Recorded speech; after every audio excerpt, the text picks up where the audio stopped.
نوید قمر کی زیر صدارت قومی اسمبلی کی قائمہ کمیٹی برائے خزانہ کا اجلاس ہوا ہے۔ قائمہ کمیٹی برائے خزانہ نے فائنینشیل انسٹیٹیوشن ترمیمی بل 2026 کی منظوری دے دی ہے۔ تفصیلات جانیں گے اشرف ملخم سے۔ اشرف ملخم، قومی اسمبلی کی قائمہ کمیٹی برائے خزانہ کے اجلاس کی کیا تفصیلات ہیں آپ کے پاس؟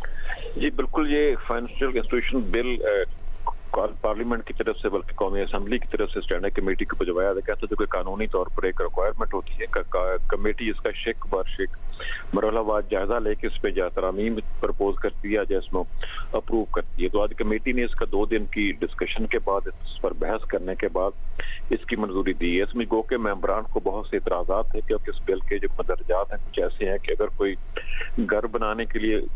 مال ایک پرسن یا کوئی کمپنی کسی بینک سے لون لیتی ہے اور ڈیفالٹ کر جائے تو بینک اس کو 3 نوٹسز دے گا، اور تیسرے نوٹس کے بعد بینک کو اختیار ہوگا کہ وہ اس کی پراپرٹی کو آکشن کر کے سیل کر دے، اپنی رقم ریکور کر لے۔ ممبران کو اس پہ اعتراض تھا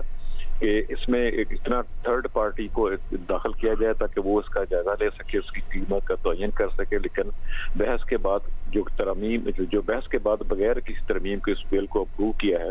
اس کی بڑی چیزیں 3 یہی ہیں کہ اگر ڈیفالٹ کرتے ہیں تو بینک کو قرض لینے پر پراپرٹی پر 30 دن کے نوٹس کے بعد 30 دن کی ڈیفالٹ کے بعد جس میں 30 جس کو 3 نوٹسز ان کو بھجوائے جائیں گے مہینے کا نوٹس سے، تو اس کو اگر وہ اپنی ڈیفالٹ کی رقم ادا نہیں کرتا تو بینک اس کا بغیر کسی مداخلت کے اس کی آکشن کر سکے گا، اور متعلقہ ڈپٹی کمشنر کو کہہ کے اس کی قیمت کا تعین کر کے اس کو سیل کر کے اپنی رقم ریکور کر سکے گا۔ اور اس طرح اس جو فیصلہ ہے بینک کا، اس کو کسی کورٹ میں کسی عدالت میں چیلنج نہیں کیا جا سکے گا اس کارروائی کو رکوانے کے لیے۔ ٹھیک ہے، بہت شکریہ اشرف ملخم اپڈیٹ کرنے کے لیے۔